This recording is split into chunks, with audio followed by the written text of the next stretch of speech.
Hi guys, welcome. So in my last video, I talked about evidence-based practices for making sure that you create a memory that is robust and is resistant to forgetting, right? So I talked about different things you can do to make it more likely that you're going to get information into memory. In this particular video, we're going to talk about optimizing retrieval. So once you've created a robust memory, when it comes time to recall that information, what can you do to make sure that recall is more likely to be successful? Well, the short answer is you can create retrieval cues. So I don't know if you guys recall from a previous video, but I talked about the fact that long-term memory has an unlimited capacity and a permanent duration, which I know sounds like science fiction, especially when we think about the frequency with which information is often forgotten, right? But it's actually true.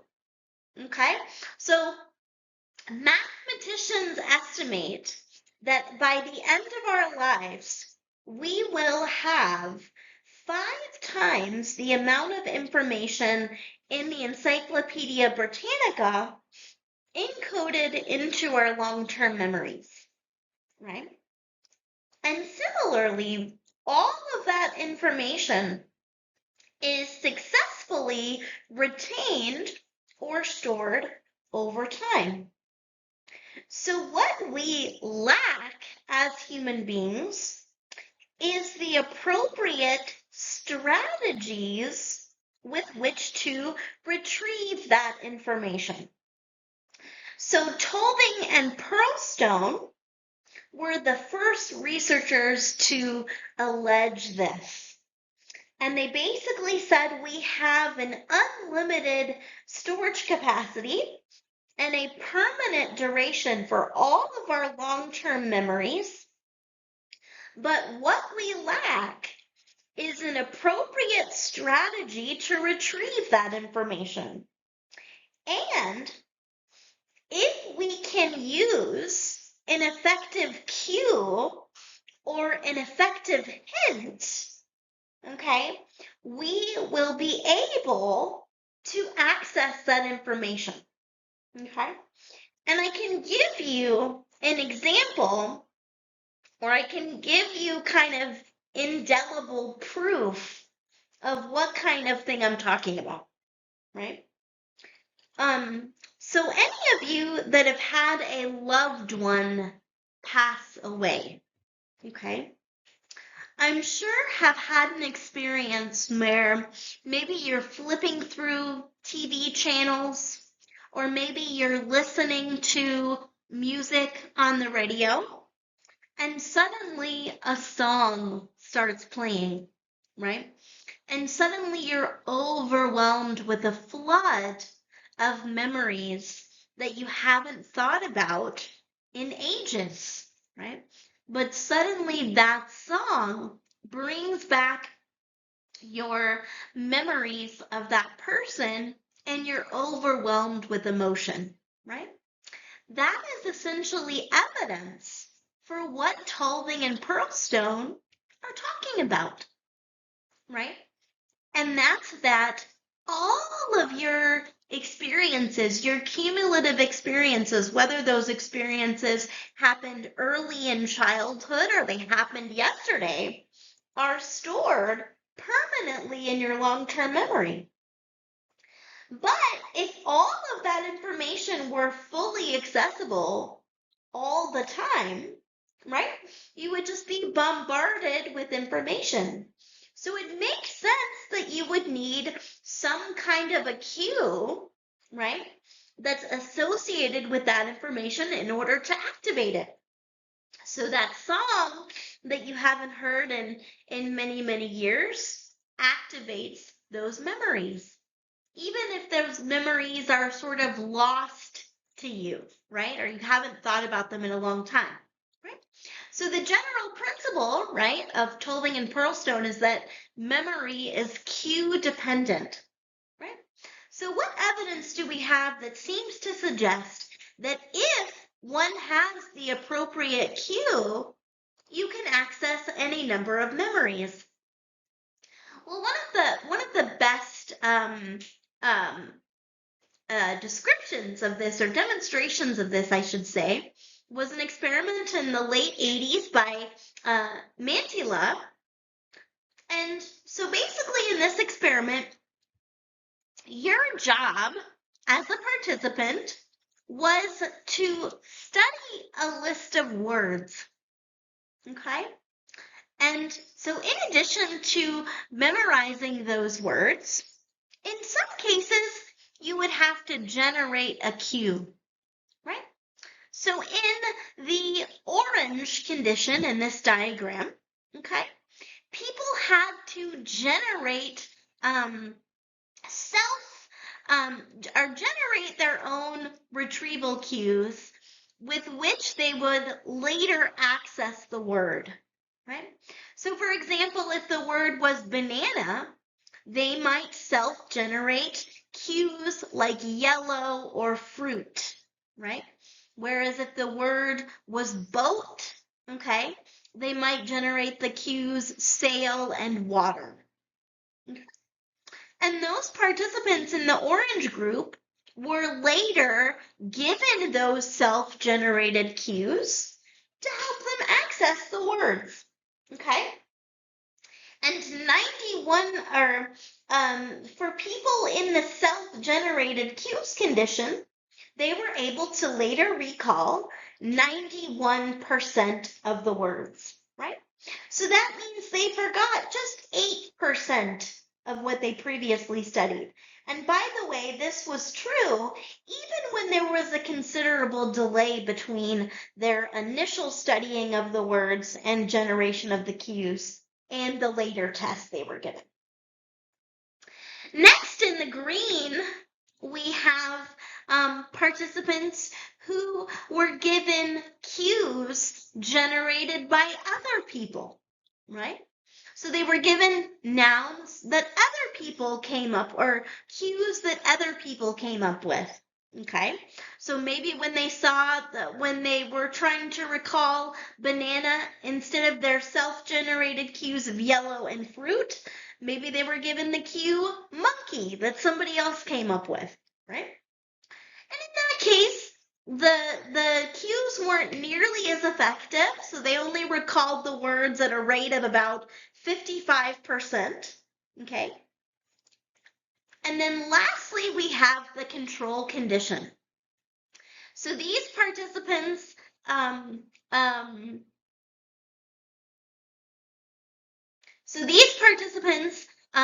never saw the words themselves, right? So they never saw the word banana, and they had to use the cues generated by other people to come up with the word that they had never studied. So seeing the word yellow and fruit without previously having studied banana, they would have to come up with the word banana, right? And so that resulted in the lowest, as you would expect, the lowest retrieval of the words, because they never learned the words, right? But really what this illustrates is the power of cues, provided those cues help you access previously learned information.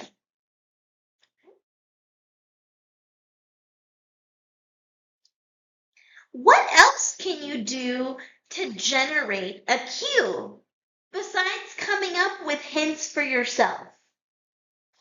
Well, memories are not encoded in a vacuum, right? So information or knowledge isn't just acquired by itself, okay? Memories are an amalgam, if you will, or a collection of not just the information or the experience, but the environment that you're in. Okay, so psychologists have demonstrated that your physical environment can make a very powerful retrieval cue for memories. So the most famous example of this was an experiment conducted by Godin and Badley in 1978. So basically what they did in this experiment is they chose participants who were all certified scuba divers. And for some of the participants, they had to put on their scuba gear and jump into the ocean. Okay. And for those participants, they would hear just 30 words presented over a loudspeaker. Okay. And then they would have to later recall the words. So they would either be prompted to recall the words when they were still in the ocean or when they were on land. And other participants started on land or learned the words on land and later had to recall them either in the same environment or underwater. So essentially what Godin and Badley manipulated in this experiment is whether you were in the same physical environment for both study and test, or if you were placed in a different environment at test than you were during learning. And what they found is that when participants learned the words underwater and were tested underwater, they recalled about 11.5 words, whereas when they learned the words underwater and were tested on land, they recalled significantly fewer words. And similarly, when you learned the words on land, your subsequent recall of the words was better when you were also on land as compared to when you were underwater, right? So what this suggests is that one way that you can optimize future chances of successful retrieval is to put yourself in the same physical environment, right? So the place that you're in during learning, okay, becomes associated with the information that you learn, and therefore you're more likely to remember or recall that information when you're in the same environment. So the insight here is very clear, okay? If you have an exam in a class, in some cases it makes sense for you to also study in that classroom, as that physical environment has become associated with what you learned during those classes. And by the way, this is referred to as the encoding specificity principle. The idea that the more similar conditions at test are to the conditions during encoding or during learning, the more likely you'll be to remember the information. So the more similarity or specificity between conditions at encoding and conditions at retrieval, the more likely you are to successfully remember.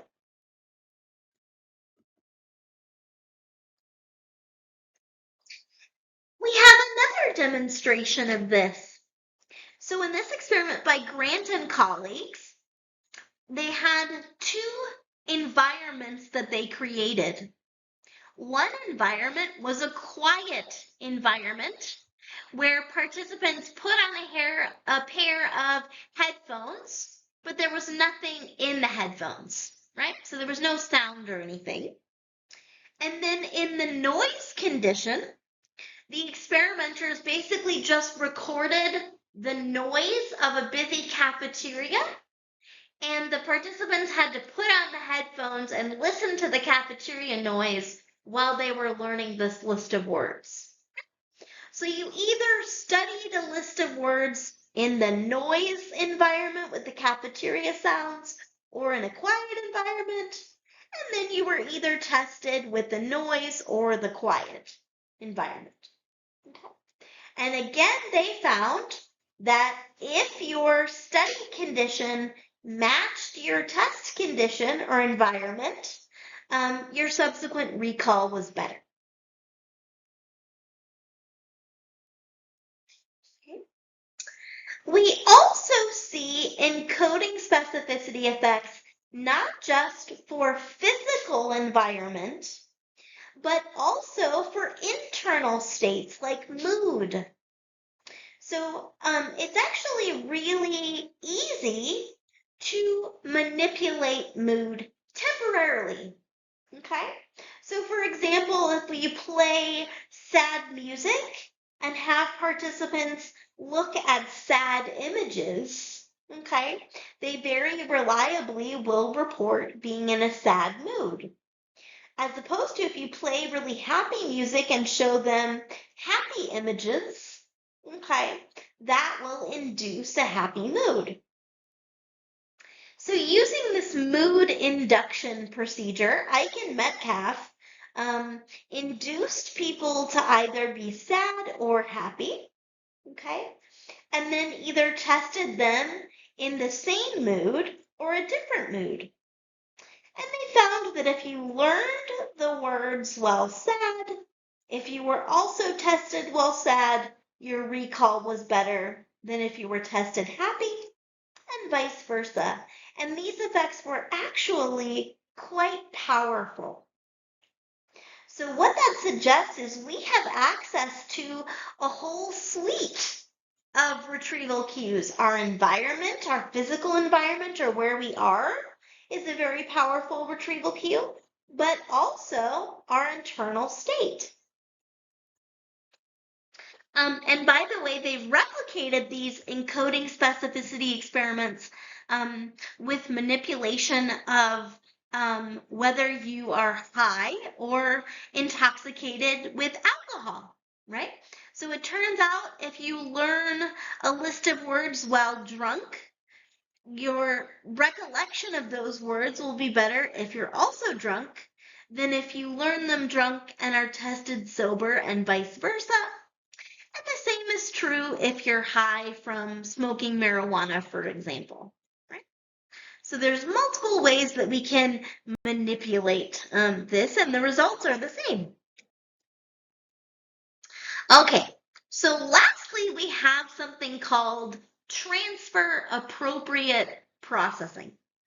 Okay, so let's imagine a scenario.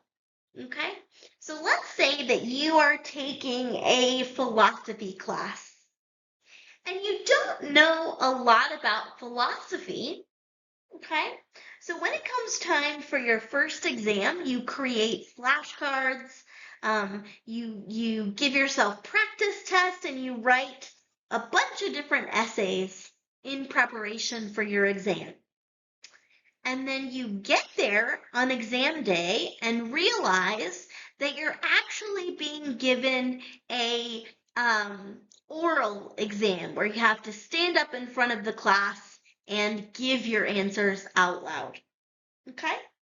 Chances are that preparation for a written or essay exam isn't going to do you much good on this oral exam. And that actually reflects what we call the transfer appropriate processing principle. So the idea with transfer appropriate processing is just like with the encoding specificity principle, where we want the physical environment or the internal state during learning to match the physical environment or internal state at test. With transfer appropriate processing, we want the type of encoding or the type of task that we do during learning to match the task that we'll be asked to do at test, right? So for example, in this experiment by Morris and colleagues, Participants were either given a meaning-based task, very similar to the levels of processing, so having to use a word in a sentence, or a rhyming task. Okay? And they were either given the same task for a test or the other task. And what they found is that performance was significantly better when the two tasks matched. So if to learn the words you had been using the fill in the blank sentence task, and then you were tested using a rhyming task, your performance was significantly lower than if you had learned the words with the rhyming task. So the type of processing that you do while you're learning information determines what type of retrieval is best. And generally speaking, whatever type of processing you're doing during learning should match the type of processing that you're doing at test for the best results. Okay. All right, so feel free to reach out to me if you have any questions, and I hope you have a great day.